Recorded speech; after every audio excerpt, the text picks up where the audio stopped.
ভাবুন তো কেমন লাগবে একটু অন্য ধরনের পিঠে খেতে।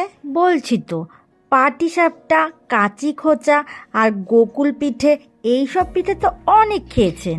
এবার আমাদের বাড়িতে আসতে পারেন, এই পিঠেটা খাওয়াবো। বাড়ি চেনেন না? আচ্ছা ঠিক আছে, তাহলে এই রেসিপিটা দেখে নিন, বানিয়ে খাবেন। বানানো তো খুবই সোজা, যে কেউ বানাতে পারেন। আর 3টে গাজর এভাবে গ্রেট করে নিয়েছি। যে পুরটা বানাবো তার মধ্যে কিন্তু আখের গুড় দেব। 200 গ্রাম বিউলির ডাল 2 ঘন্টা জলে ভিজিয়ে নিয়েছি। মিহি করে পেস্ট করতে হবে কিন্তু। দিয়ে দিচ্ছি 1 চামচ পরিমাণ মৌরি। আর যেহেতু পিঠেটা মিষ্টি বানাবো তাই অল্প একটু নুন দেব। আর দিয়ে দেব 1/2 চামচ পরিমাণ বেকিং পাউডার আর 1 চিমটে বেকিং সোডা দেব।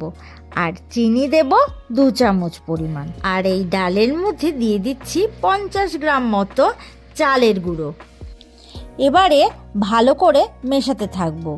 জল দিতে হবে না, 2-3 মিনিটের মধ্যেই এরকম একটু হালকা ফ্লপি টাইপের হয়ে যাবে। এবার এটাকে রেখে একটা পুর বানিয়ে নেব।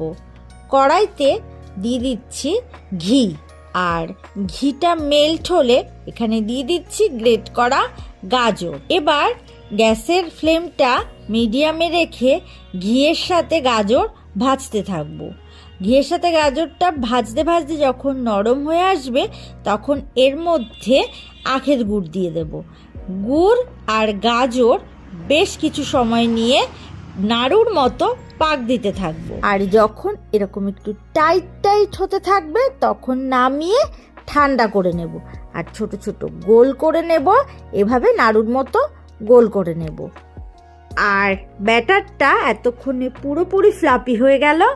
এবার ব্যাস, এই নাড়ুগুলো এই ডালের ব্যাটারের মধ্যে দিয়ে নাড়ুর গায়ে ডালের ব্যাটার কোট করে নেব। কড়াইতে তেল গরম হলে এভাবে একটা একটা করে ছাড়ব। যার যেরকম সুবিধা সেইভাবে এটা করে নেবে।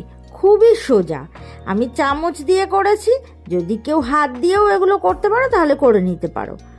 শুধু খেয়াল রাখতে হবে নাড়ুগুলো যেন এই ডালের ব্যাটারে ভালো করে ডুবে যায়, ভালো করে যেন কোট করা। আর গ্যাসের ফ্লেমটা লোতে করেই কিন্তু ভেজে নিতে হবে। ভালো করে ভাজা হলে তুলে নিতে হবে। ব্যাস, এইভাবে সবগুলো ভেজে নিতে হবে। 500 গ্রাম দুধ জাল করে তাতে 2টো এলাচ এইভাবে ফাটিয়ে দিয়ে দিচ্ছি। আর দিয়ে দিচ্ছি এবার পাটালি গুড় দিলাম।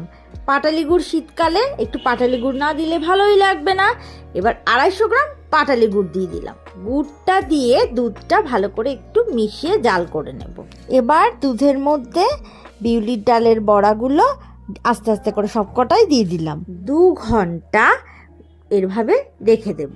এই পিঠেটা কিন্তু দারুণ টেস্টি হয়। এক্ষুনি বানান আর মন প্রাণ ভরে খান।